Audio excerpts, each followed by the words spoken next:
So hello Tectonic family, welcome to my YouTube channel. I hope you all will be fine. So let's get started.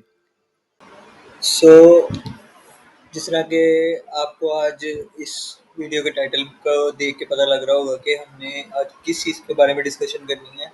तो वो है introduction to entity framework code.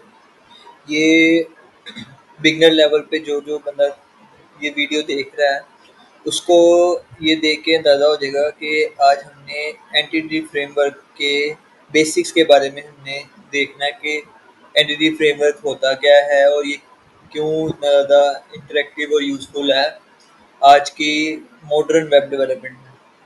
अगर आप dot net development कर रहे हैं तो उसके अंदर ये बहुत ज़्यादा बेनिफिशियल साबित हो रहा है।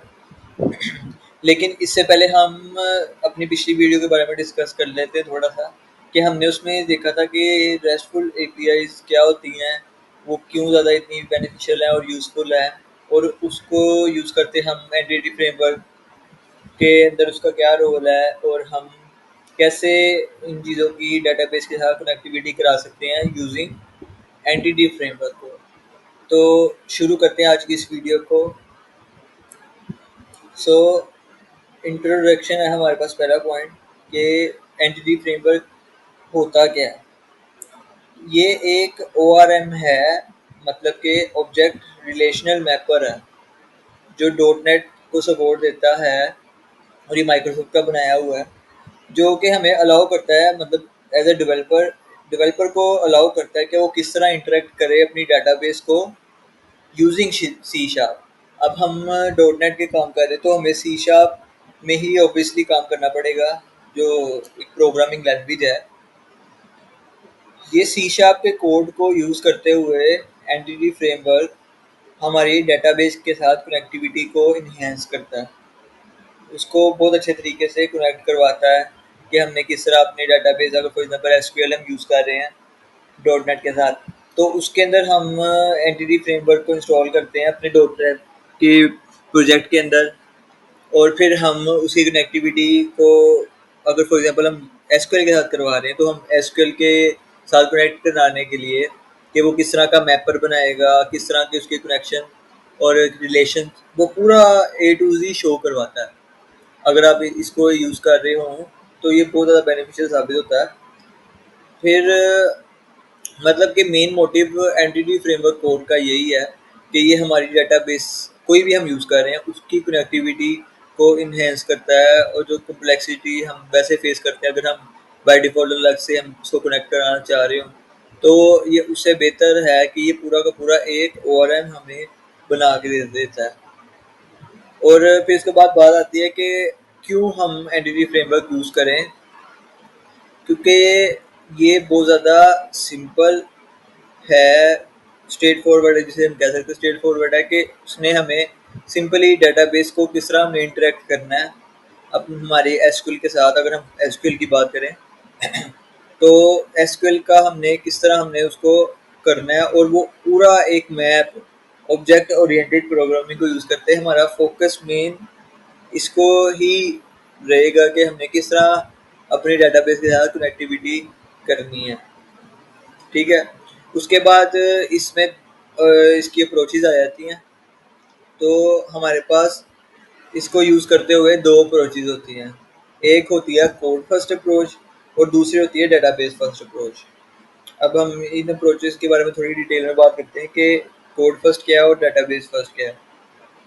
जो सी शार्प डेवलपर होता है और वो चाह रहा होता है कि फॉर एग्जांपल उसको अलग से स्कीमा ना लिखना पड़े अपनी एसक्यूएल के अंदर जाके, वो यहीं पे मॉडल्स बनाए और उन मॉडल्स को यूज़ करते हुए वो same as it is schema अपना एसक्यूएल की डीबी के अंदर भी स्टोर करवाए, मतलब सेम वही मॉडल्स उठाए, वही मॉडल्स के अंदर जो हम कॉलम नेम यूज़ कर रहे हैं वही कॉलम नेम हमारी डीबी का हिस्सा बने किसी एक यूनिक टेबल का। तो हम उसके अंदर कोड फर्स्ट अप्रोच को यूज़ करते हैं उस चीज़ को अचीव कर सकते हैं। क्या होता है इसका मतलब कि हम सी शार्प में ना एक क्लास बना देते हैं जो कि हमारी डेटाबेस में जाके उसकी टेबल को मतलब रिप्रेजेंट करेगी। हम मेंशन कर देंगे खुद ही सी शार्प के अंदर को यूज़ करते हुए कि हमने फॉर एग्जांपल एम्प्लॉय का टेबल बनाना है, हम टेबल का नेम मेंशन कर देंगे। फिर हम उस एम्प्लॉय टेबल के अंदर रहते हुए हमने कौन कौन से कॉलम नेम रखने हैं, और उन कॉलम्स में अगर फॉर एग्जांपल एम्प्लॉय की बात करें तो एम्प्लॉय आईडी उसकी आइडेंटिटी होगी जो कि इंक्रीमेंटल होगी, तो हम उसके ऊपर उसकी डाटा एनोटेशंस के थ्रू हम की का भी मेंशन कर देंगे कि एम्प्लॉय आईडी इसकी प्राइमरी की होनी चाहिए। फिर हम इसको यूज़ करते हैं, हम मॉडल जनरेट करते हैं डाटाबेस में, और फिर हम इसमें एक डीबी कॉन्टेक्स्ट की क्लास भी अलग से बना देते हैं, और फिर हम इसकी माइग्रेशन चलाते हैं। वो अगला टॉपिक आएगा, उसको डिटेल में देखते हैं, लेकिन कोड फर्स्ट को यूज़ करते हैं हम। फिर एक हमारे पास सिंटेक्स होता है जिसको यूज़ करते हैं हम माइग्रेशन बनाते हैं, कि माइग्रेशन किस तरह होती है, कि हमने उसको अपडेट करना है या हम पहली दफ़ा बनाने लगे हैं तो हम माइग्रेशन हम कैसे बनाएंगे। ऐड, अगर इसमें एक यूनिक इसका सिंटेक्स होता है ऐड माइग्रेशन का, मतलब फॉर एग्जांपल अगर हम कोड फर्स्ट अप्रोच को यूज़ करते पहली दफ़ा जा रहे हैं ना अपनी डी मतलब डाटाबेस बनाने जा रहे हैं, तो हम उसमें डाटाबेस का नाम भी मेंशन करते हैं खुद ही कि ये डाटाबेस का नाम होना चाहिए। फिर उसके अलावा हमारे जो मॉडल्स हमने खुद बनाए होते हैं उसमें हम टेबल का नाम मेंशन कर देते हैं, और जब हम माइग्रेशन रन करते हैं तो वो ऑटोमेटिकली डाटाबेस में जाके वो डीबी का नाम भी, मतलब डाटाबेस भी जनरेट कर देता है, और साथ ही साथ टेबल और उसके अंदर उसके कॉलम्स भी कर देता है। फिर बात आती है दूसरी डेटाबेस अप्रोच की, डेटाबेस फर्स्ट अप्रोच की। इसके अंदर ना हम एक स्कैप होल्डिंग बनाते हैं मॉडल्स की, कि हमने इसका डेटाबेस फर्स्ट अप्रोच से क्या हमारे जहन में चीज़ आएगी कि हमने SQL side, for example SQL को लेके चल रहे हैं अभी, तो हम एसक्यूएल साइड में हमने कोई डेटाबेस बना लिया, उसके अंदर उस एक टेबल बना लिया, उस टेबल का एक स्कीमा होगा कि उसमें कॉलम्स क्या है और कौन सा कॉलम ऐसा है जो प्राइमरी की है और आइडेंटिटी है उसको टेबल की, और ऑटो इंक्रीमेंटल भी है। तो वो सारा हम एसक्यूएल साइड में खुद ही पहले जनरेट कर लेते हैं। फिर हम उसकी स्कैप होल्डिंग सिंटेक्स होता है ईएफ कोर के अंदर, जिसको हम रन करते हैं अपने कंसोल के अंदर जाके, जिस तरह माइग्रेशन की बात कर रहा था। तो इसी तरह हम उसमें जाके उसको रन करते हैं और वो ऑटोमेटिकली डाटाबेस से एसक्यूएल साइड से हमारे सारे मॉडल्स उठाता है और हमारे प्रोजेक्ट के अंदर जनरेट कर देता है। ठीक है, ये इन दोनों में डिफरेंस है मेरे मुताबिक। जो अगर मैं किसी चीज़ को अगर प्रेफरेबल कहूँ तो वो माइग्रेशन की निस्बत एसक्यूएल साइड है, क्योंकि हम खुद ही डिफाइन कर देते हैं। और माइग्रेशन हम चला रहे होते तो उसमें हमारे से कोई ना कोई इंसान है, तो कोई ना कोई गलती हो सकती है कि जिसके मुताबिक फिर हमारे डाटाबेस के अंदर सारे टेबल और उसका स्कीमा वगैरह जनरेट हो जाता है। लेकिन एसक्यूएल साइड पे स्कीमा जनरेट करके कोड के अंदर, प्रोजेक्ट के अंदर मॉडल बनाना वो ज़्यादा बेनिफिशियल भी है और ईजी भी रहता है। मेरे मुताबिक तो ये प्रो सही है, बाकी हर किसी का अपना माइंड होता है वो क्या यूज़ करना चाहे। फिर आ जाता है माइग्रेशन का। अगर आप माइग्रेशन कर रहे हैं कोड फर्स्ट अप्रोच को यूज़ करते हुए, तो आप उसमें माइग्रेशन क्रिएट करते हैं, अपडेट करते हैं डाटाबेस के स्कीमा को। अगर हमें कोई अपडेट कर रहे हैं तो वो आप अपडेट भी कर सकते हैं। और इसमें स्कीमा वेरिएशन होती है कि आप किस तरह कंटिन्यू करना चाह रहे हैं अपने एप्लीकेशन को इवॉल्व करते हुए किसी भी स्कीमा को अपडेट। ठीक है, तो ये चीज़ें होती हैं जो कि हमारे लिए बहुत ज़्यादा बेनिफिशियल होती है अगर हम ईएफ को यूज़ करते बना रहे हैं। फिर आ जाती है हैंडलिंग रिलेशंस, मतलब उसके रिलेशनशिप आपस में किस तरह है हम उसको हैंडल करते हैं। हम वन टू मैनी भी इसमें रिलेशन रख सकते हैं, मैनी टू मैनी भी हो सकता है। वन टू मैनी से मुराद ये है कि कोई एक टेबल है, उसका रिलेशन मतलब कोई मॉडल है, तो वो उस मॉडल के अंदर कोई एक उसकी यूनिक आइडेंटिटी है जो कि हम प्राइमरी की हो उस टेबल की, और दूसरों में एज अ फॉरेन की यूज़ हो रही है, मतलब रिलेशन बनाना चाह रहे हैं जिस तरह हम एसक्यूएल में बनाते हैं। तो वो हम किस तरह उस चीज़ को हैंडल करते हैं, ये पूरा एक ओआरएम मैप करके बना के देता है आपको। अगर आप ईएफ यूज़ कर रहे हो आप किस प्रोजेक्ट के अंदर, ना कि एसक्यूएल में, आपके प्रोजेक्ट के अंदर एक इसकी कॉन्फ़िग की फाइल बन जाती है जिसके अंदर प्रॉपर एक मैपर बनाया होता है कि टेबल एक्स वाई जी ये है, इस टेबल का relation table A B C के साथ है, और टेबल ए बी सी का रिलेशन वो डी ई एफ के साथ है, और डी ई एफ का रिलेशन एक्स वाई जी के साथ है। मतलब पूरा एक मैप हुआ इसमें बना के देता है आपको। फिर आती है इसमें क्यूरिंग, डाटा विद लिंक। अब इसमें ना एक चीज़ यूज़ होती है उसको कहते हैं लिंक क्यूरीज। लिंक क्यूरीज बहुत एफिशिएंसी के साथ हम लिख सकते हैं और बहुत ज़्यादा ये ह्यूमन फ्रेंडली होती है। इसमें कुछ ज़्यादा वो नहीं है कि आपको बहुत बड़ी बड़ी क्यूरीज बना के लिखना पड़े। ये बहुत ज़्यादा बेनिफिशियल है, लेकिन इसका एक डिसएडवांटेज जो मेरे करीब है, अगर आपने लार्ज अमाउंट ऑफ डाटा अपने किसी प्रोजेक्ट में आप यूज़ कर रहे हो तो उसको हैंडल करना इसके लिए मुश्किल होता है। मुश्किल क्या मुराद है, हैंडल तो कर लेता है लेकिन वो टाइम कंज्यूम करता है ज़्यादा। क्योंकि जो ईएफ है, ये आपकी, जब आपने कोई लिंक क्यूरी लिखी है, ये आपकी सी शार्प की उस क्यूरी को पहले कन्वर्ट करता है लिंक में, और फिर लिंक कन्वर्ट करता है उसको सी, वो आपकी सीक्वल की जो क्यूरी होगी, जैसे फॉर एग्जांपल आप डाटा की लिस्ट, किसी भी एक टेबल की लिस्ट गेट कर रहे हैं, तो उसके अंदर ये इस तरह इस लिहाज से चलता है कि आपकी क्यूरी 2 दफ़ा कन्वर्ट होके फिर आपके डाटा गेट करके ला देती है, जो कि टाइम कंज्यूमिंग है। तो इसके प्रेफरेबल मैं, इसको भी मैंने यूज़ किया हुआ है, और मैं अब डेपर भी यूज़ करता हूँ, जो कि बहुत ज़्यादा बेनिफिशियल है। उसमें हम सिंपली अपने सीक्वल की क्यूरी भी रन कर सकते हैं अपने सी शार्प के कोड के अंदर। तो उसके बारे में मैं वीडियो बनाऊंगा आगे जाके, लेकिन अभी हम इसको बात कर रहे हैं तो इसको कंटिन्यू करते हैं। तो लिंक क्यूरी, हमारी क्यूरी ऐसे होती है जिसमें हम डाटा रिट्रीवल, मतलब डाटा रिट्रीव कर रहे हैं, उस डाटा को फिल्टर कर रहे हैं, उसको उसकी अगर सॉर्टिंग कर रहे हैं फ्रॉम डेटाबेस, मतलब डेटाबेस से सॉर्ट करवा के हम दिखाते हैं यहाँ पे। हम सी शार्प साइड भी सॉर्टिंग कर सकते हैं, फिल्टरिंग कर सकते हैं, लेकिन ईएफ के अंदर हम क्यूरीज इस तरह की होती है कि हम उसको ही, उस क्यूरी को, मतलब उस टेबल हमने गेट किया और उस टेबल के अंदर से हमने कुछ सॉर्ट करवाना है कोई डाटा गेट करने के टाइम पे, तो हम वो भी कर सकते हैं क्यूरी को लिखते हुए।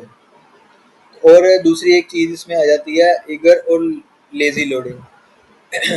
लेजी लोडिंग बेनिफिशियल होती है कि अगर हम कोई मैनेज करना चाह रहे हैं अपने काम को, और वो उस लिहाज से डाटा को लोड करने में ज़्यादा चीज़ को अगर लेके जाना चाह रही होती है, तो हम इसमें ना ईगर और लेजी लोडिंग का इस्तेमाल करते हैं, जो कि इंक्लूड एक कीवर्ड है उसको यूज़ करते होती है, और भी दूसरी काफ़ी चीज़ें हैं। अगर इसकी डिटेल में जाएंगे तो इसकी एक अलग प्लेलिस्ट बन जाएगी, 7-8 वो उसकी। तो अभी तो मैं आपको बेसिक से नॉलेज दे रहा हूँ, मतलब लिंक क्यूरी भी बेनिफिशियल है, लेकिन कुछ चीज़ों में आके मार खा जाती है ये भी। अगर आपका डाटा, अगर आप रिट्रीव कर रहे हैं तो वो ज़्यादा है, तो उसमें इसको टाइम लग जाता है।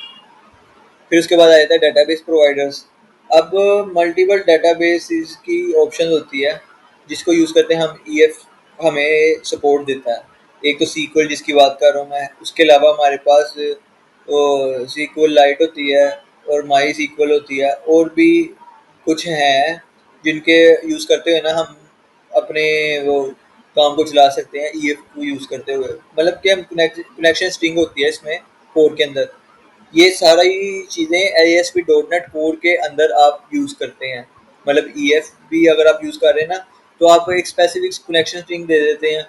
तो बाकी तो आप कनेक्शन स्ट्रिंग आप सिंपल एमवीसी, जो प्लेन एमवीसी होता है उसमें भी आप कर सकते हैं, लेकिन अभी बात हम कोर के रेलिवेंट कर रहे हैं, तो मैं उसके मुताबिक आपको बता रहा हूँ कि हम कनेक्शन स्ट्रिंग बताते हैं, और वो उस कनेक्शन स्ट्रिंग को फिर ईएफ खुद हैंडल करता है, और फिर हम उसके मुताबिक डेटाबेस को रिट्रीव कर सकते हैं।